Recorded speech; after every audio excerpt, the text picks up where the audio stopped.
Good morning, and welcome to another week of Journey with Christ. I'm your host, Mark Mitchell, preaching minister here at the Park Avenue Church of Christ in Charleston, West Virginia.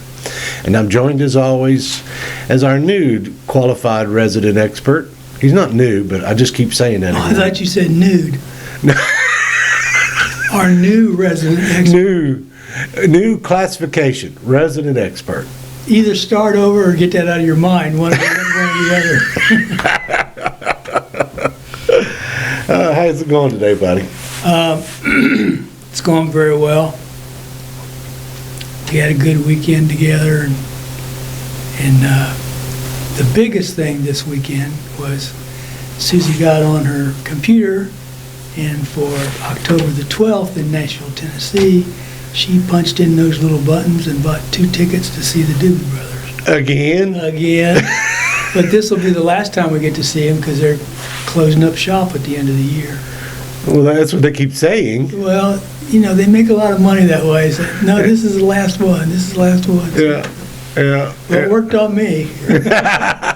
You bought another ticket. Yep, we did. Bought another ticket to the farewell tour. Oh, well. Well, for those who have been tuning in, today we begin a new series, and Steve has entitled this series as The Response of Those Who Met Jesus. Well, whether it be positive or negative, we're going to be looking at those. So I'll let you lead in our introduction here. Okay, would you read a couple verses? Sure. And as we read this together, we'd like our audience to ask themselves,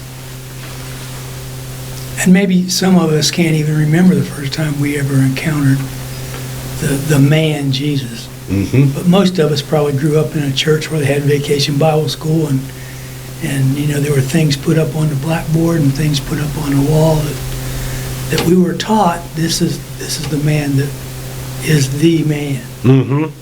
And so as a 5-year-old or a 6-year-old, you have to respond in some way to say, do I believe that this is true? Mm-hmm. Do I believe this because Grandma and Grandpa said it's true, or do I believe it because I good think point. it's true?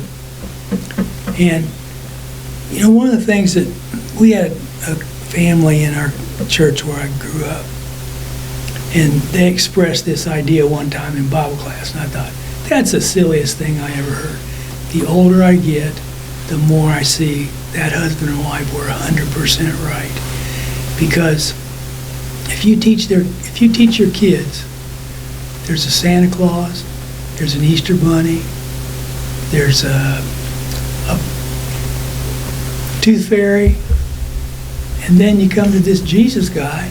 Well, maybe he's a makeup guy too. Maybe he's right in there with the rest of them. Yeah.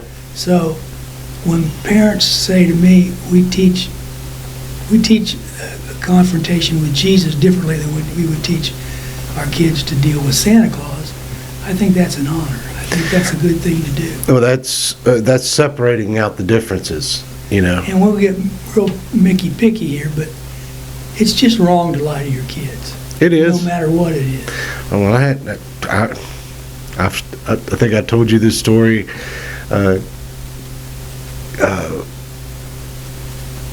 Caroline and I, Easter was coming up, and I told Kelly, I said, you know, I'm tired of sharing this holiday. I said, Caroline was 4 or 5, something like that, and I told her there was no Easter bunny. She looked at me very, very disappointed, but with a puzzled look on her face. I said, I mean, the Easter basket's a fun thing, and we'll still do that. But I just want you to understand, the Easter Bunny is not real. She went into her room and came back out a few minutes later, and said, okay, what about the Tooth Fairy and Santa Claus? Kelly looked at me, I looked at her, and I'm like, we're hosed now. Yeah, you opened a new can of worms. So we had the conversation, and she looked at me, she goes, Dad, I'm kind of bummed about this now. I said, I'm sorry, but I just couldn't lie to you anymore about this. Now, and this is not to burden anybody. My conscience hit me in such a way that I had I had to do this thing.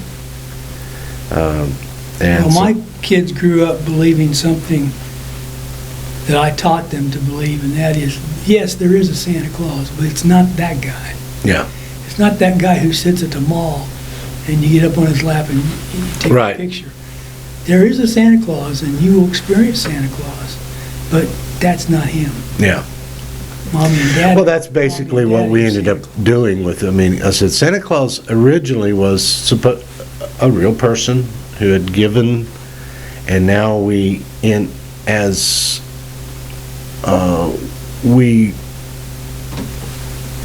teach the concept that it's better to give than to receive. And so, and that can be traced all the way back to Jesus. So, I guess you want me to read Mark chapter 4. Read 2 verses, 35 and 41. You don't want me to read the rest of the story? Well, we're going to well, you can read what's in between there. Yeah, that's what I wanted. 35 and 41. Okay. But as you read, what I want us to look at and study and ponder is what kind of action or what kind of response did these people have when they met Jesus for the first time? Okay. That day, when evening came, he said to his disciples, "Let us go over to the other side." Leaving the crowd behind, they took him along just as he was in the boat. There were also other boats with him. A furious squall came up, and the waves broke over the boat, so that it was nearly swamped. Jesus was in the stern, sleeping on a cushion. The disciples woke him up and said to him, "Teacher, don't you care if we drown?" He got up, rebuked the wind, and said to the waves, "Quiet, be still." Then the wind died down, and it was completely calm. He said to his disciples, "Why are you so afraid? Do you still have no faith?" They were terrified and asked each other, "Who is this? Even the wind and the waves obey him." Who is this? It's a pretty legitimate question, isn't it? Yeah, and given the circumstance of what they just experienced, a very legitimate question. Because It's a legitimate. You've been out in a boat enough to know that this phrase right here, "there was a great calm," that's very good after the wind ceases, that you know you're not going to get tipped over and get thrown into the river. yeah, And so Jesus said, "What are you afraid of?" You know what we're afraid of? We're afraid of, see that right there? That's what we're afraid of. yeah, we're afraid of you now. And there, you know, Steve, sometimes you and I have talked about this. We've made Jesus sometimes so cuddly that we do not have a healthy respect for just exactly who he is. He is a God. He is God. And a lot of the pictures you see of him in physical form, he's very pale. He looks very weak. Yeah. And I mean, this guy was John Wayne and Schwarzenegger put together. I mean, he wasn't somebody who just walked around and people made fun of him. I mean, we read last week, how many times have we read that Jesus, the perception of Jesus, he had authority? Which means, folks, he was walking around and people knew he was somebody. And we've all been around people who are teachers or professors who don't have a clue what they're doing. Jesus had authority that when these people listened to him and heard him, they knew that there was some kind of background here that was not human. Well, and these disciples just had an experience, they saw to the extent of how much authority he had. He could tell the wind, stop. And it did. Yeah. So it's understandable then that their question is, who is this? It honestly should be a question that we all have as it relates to how do I see who Jesus is? Do I see him as my Lord? Or do I just see him as the ticket to heaven? When we look at those two questions, how do these people react? and how do these people respond, the question that they asked was, who is this? Who then is this? And every person, when they get to an age where they kind of understand the way the world works, are asking, Who is this? who is this? This guy Who is Jesus? This guy we study in class on Sunday morning and Wednesday night. Who is that? About 5 years ago, I went with 3 ladies from our church to Parkersburg. They had a debate on whether or not Jesus existed. And when we got up there, I told one of the ladies, I said, I know what I believe, and I know why I've come to believe that. So I'm going to put myself in the other guy's shoes. They brought a professor in from Princeton who honestly believed, a great speaker, and as far as I know, a good man, who honestly believed that Jesus was never here. That all these stories about Jesus being on the earth and in... Or fable. Yeah, they're just like other... Like King Arthur. Yeah, that's right. And even with me trying to put in my head, I'm going to see if this guy's right, see if he's walking the way he ought to walk, see if he's come to some conclusions that maybe I haven't come to. That was tough. Of course, I believed in Jesus and responded to Jesus for 50, almost 60 years of my life. Mm-hmm. But there are people in the world who say he wasn't here. All those 4 gospel stories. Nah, they just wrote that down. So, but anyway, I mean, I get what you're saying. I honestly, I think you have to ask the question. I know that somewhere along the line, you're going to have to decide. And as C.S. Lewis put it, if he's real, then that kind of settles the question, what you do with it. But how many people pretend like he's real, but don't live like he's real? The people that I have respect for in that category are people who, like this professor from Princeton, he honestly believed with all his heart, just as much as I believe that Jesus was here, he believes, and that's why he debated, he believes that it's to the contrary. Jesus wasn't here, never did all these things that we study. Mm-hmm. And he presents that. He's not lying to people. He's not saying, okay, now I really believe this, but I'll throw this out there and see what they say about that.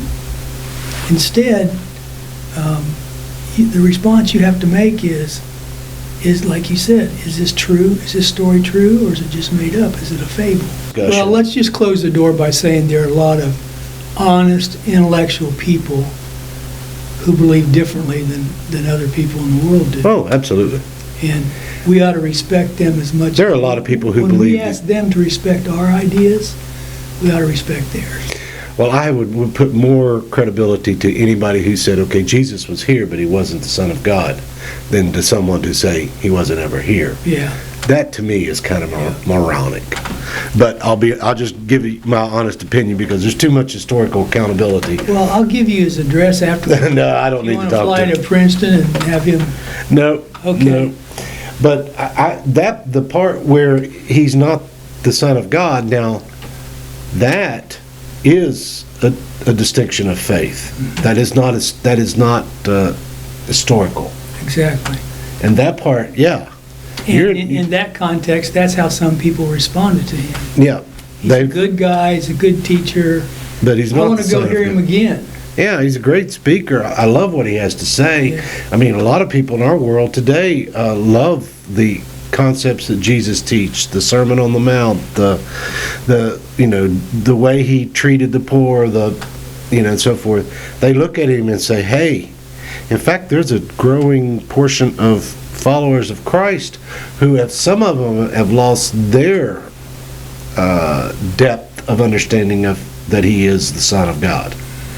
They just still yet treat him as, okay, he was a good guy. And there also seems to be a continuing group of people that grows bigger every day from the Jewish community that believe He was who he said he was. Yeah. He was the Jew of the Jews. And everything he said about himself came right from the It's Father. amazing how many Jews are being converted. Oh, yeah. I mean, I read recently, I watched a guy and then I read some of his writings, and it was amazing to hear him say when he realized, when he connected all those dots and looked at from an historical concept as being as part of the Jewish race, and then seeing all the various things and looking at the pattern by which Jesus did it, and he said, well, he was a Jew's Jew. And yet, He even said salvation comes from the Jews. that's right. Yeah. So, and he didn't treat it as Jesus hated the Jews. He treated it as, well, look what he did through the Yeah. Jews, Yeah. through my family. And if you, in connection with this, as we kind of wind up this section, if you're interested in knowing what a real Jew is, read Romans chapter 2, and Paul will tell you what a real Jew is. Yes. Yes.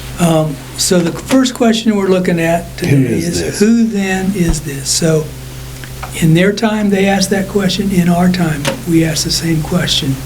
Who is this man that we study about? Who is this man that my grandma and grandpa believed in? Who is this man that our preacher said he was different than anybody else? Mm-hmm. So the second question is found in 5:14. You want to read that? Mine's not really stated in a question form. Why don't you read yours? Okay. The herdsman fled and told it in the city and in the county. And people came to see what it was that had happened. And they came to Jesus and saw the demonic. This is a man who was possessed by demons, didn't have any control of himself. Sitting there clothed in his right mind. Well, that leaves us out. Clothed and in his right mind, the man who had had the legion, and they were afraid. And those who'd seen it told what had happened to the demoniac and to the swine. And they began to beg Jesus to depart from their neighborhood. As he was getting into the boat, the man who'd been possessed with demons begged him that he might be with him. But he refused and said to him, "Go home to your friends and tell them how much the Lord has done for you and how he had mercy on you."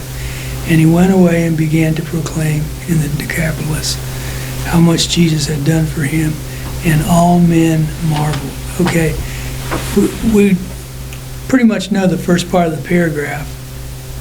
Jesus heals a guy who's demon-possessed, who's had an awful life, and Jesus performed some things around him to make him normal, to make him like the other people around him. And then it says how much Jesus had done for him. This is verse 20. And the men marveled. That was their response. Have you ever studied something about Jesus and marveled? Oh, yeah. The part that just, we have several times where, in fact, we've been studying it in John here recently. But you've got Legion, and you've got the people who saw what Jesus did, who immediately, what did they tell him to do? To leave. They were amazed, but they began to plead with him, leave. You're going to mess up everything if you stay here. Hey, you just killed our entire economy. A lot of bacon lost their lives that day. But then Legion himself says, I want to go with you. And Jesus tells him, of course, not to go. And so the man went away and began to tell how much Jesus had done for him. And all the people were amazed. Now, for me,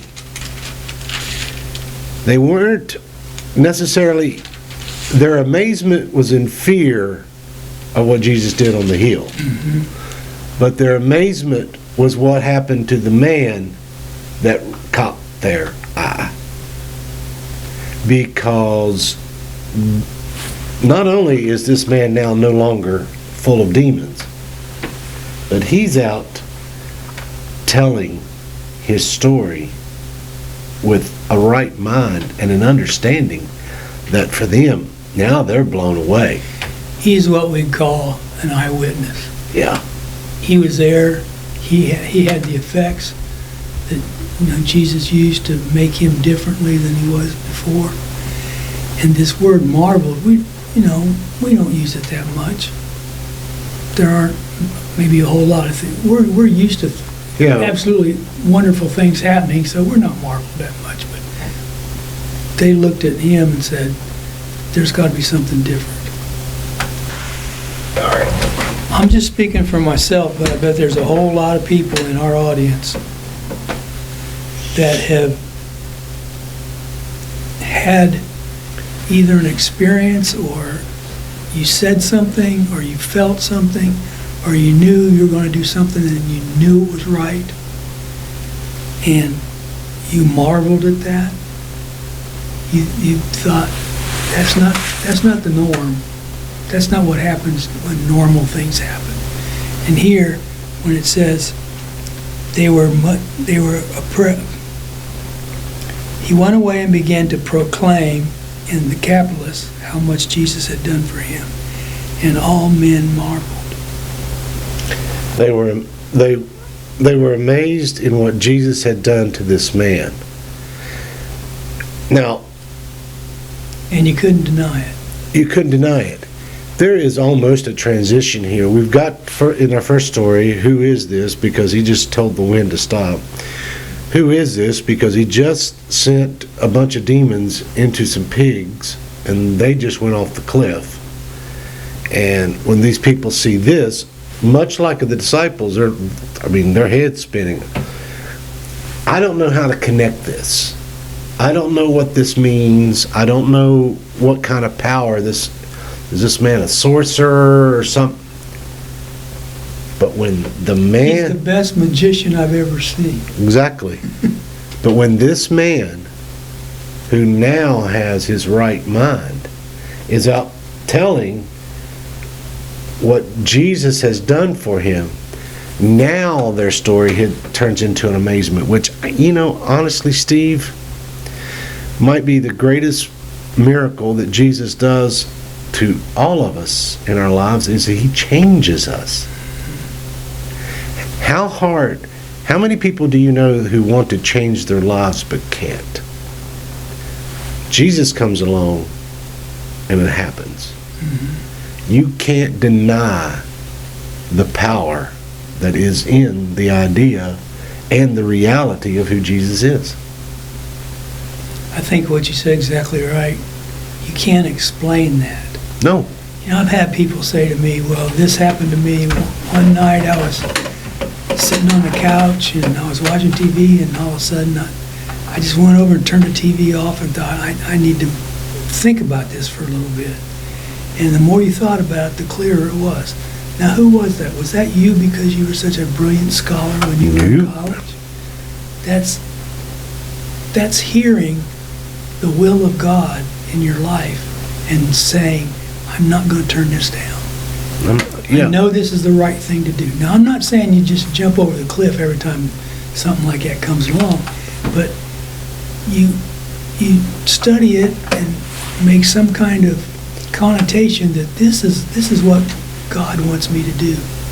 He's not going to drop an envelope out of the sky and it land at your feet. With $1 million in it. With $1 million, or just instructions that are worth $1 million. So that covers the word marvel. If you skip over one chapter, what, you're not going to do 542? That's where I'm going. Yeah. Oh, so we're not skipping over. Yeah. Yeah, we're still in chapter 5. Like I said, if you turn to the bottom part of chapter 5. You want me to read that one? These days I'm going to learn my numbers all the way up to 20. Okay. 542.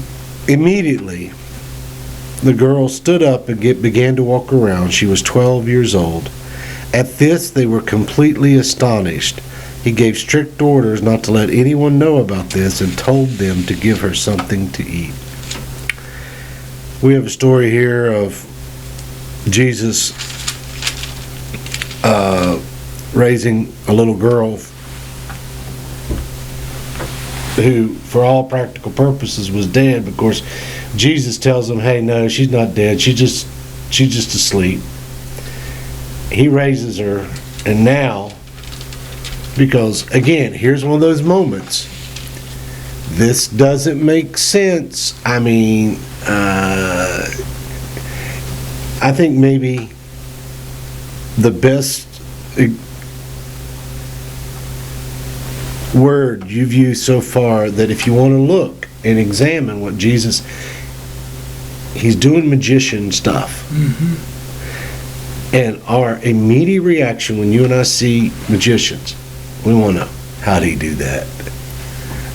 Musicians even have a phrase that they use, tip it. Tip it. If you do a trick and I want to know how you did it, I tell you to tip it. What's that? You're going to show me how to do it. Oh. But it's just going to be you and me, because we're at this level, and you don't want these people. Yeah, you don't want you don't want them to know how to do it. To get out that, yeah. So these people look, they know the little girl's dead. But now he walks in and says, no, she's just asleep. And then tells her to get up, and she does.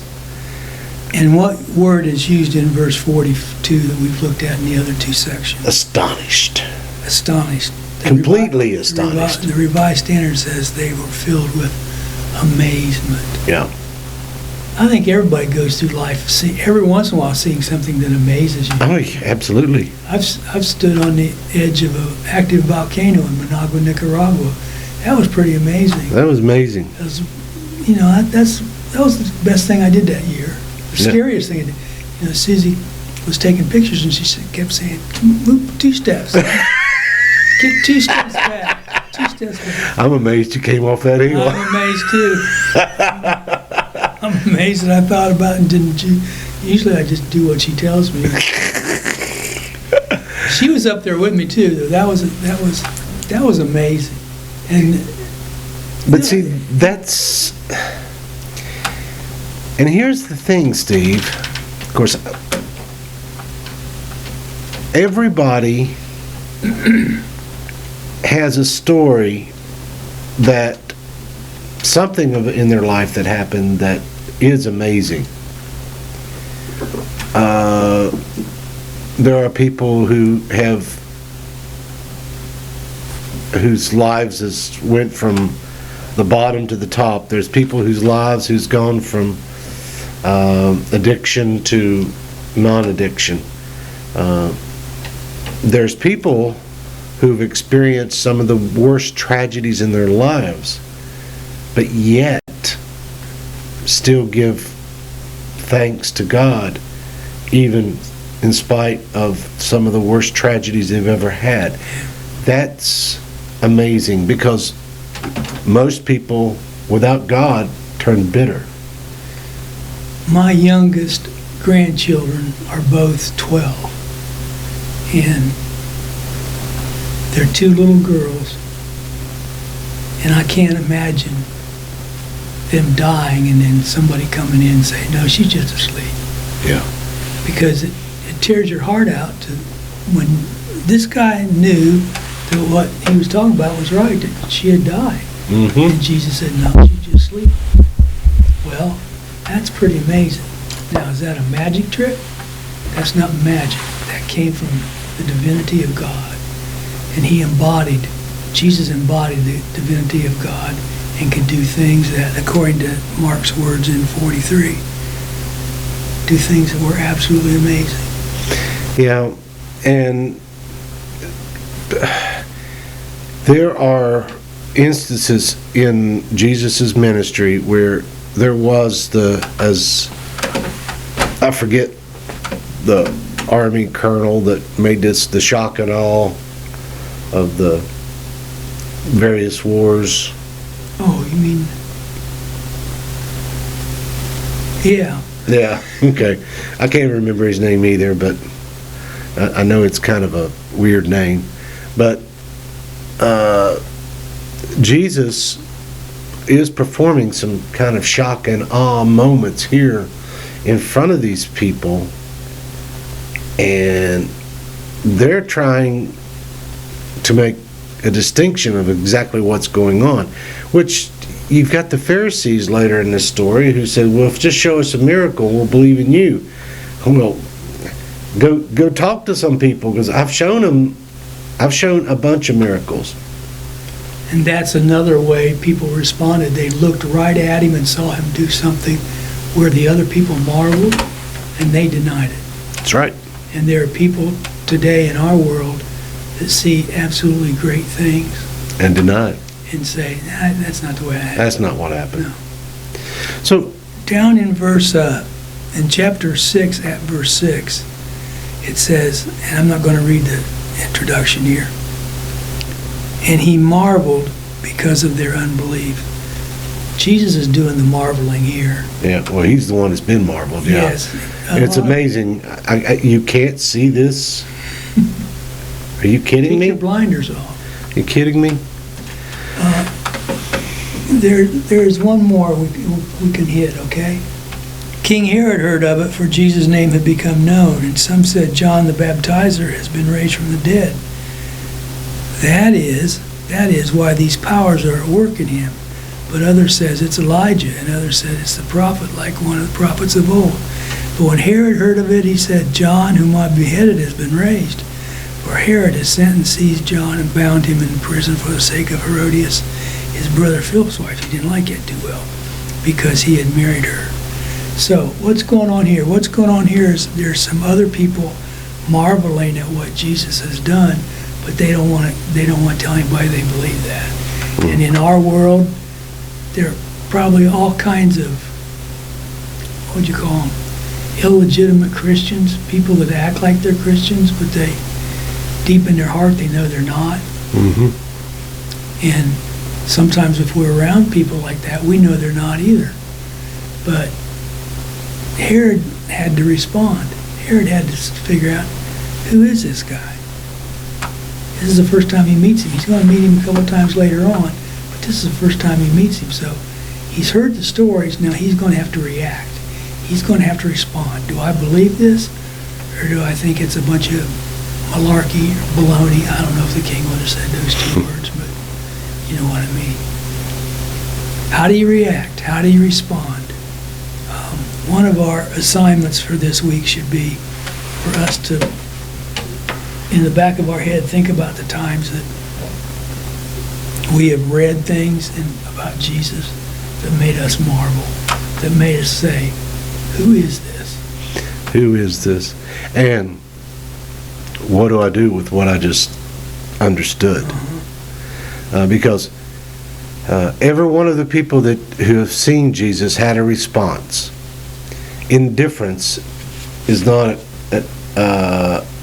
necessarily an appropriate response. Either accept it or deny it. It doesn't matter is not actually part of the question. Yeah. You know, because either, as I've shared with you, we've shared before, the point of Jesus is you have to decide, is it real? And how many times have you seen, especially kids and some adults, who say, well, I'm not going to decide right now. You know what you just did? Decided. You just decided. Yeah. And It's not big enough. You can stand there and say all day, I'm not going to decide that yet, Yeah, you have. but you already decided it. Yeah.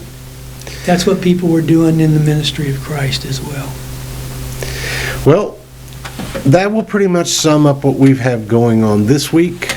And next week we will be continuing our study in Mark as it relates to people's response to who Jesus was, favorable or unfavorable. And just like them, we're all in the same boat. We need to have a response. On behalf of Steve and I, we will see you again next week and look forward to our continued discussion on who is this Jesus. God bless. Have a great week.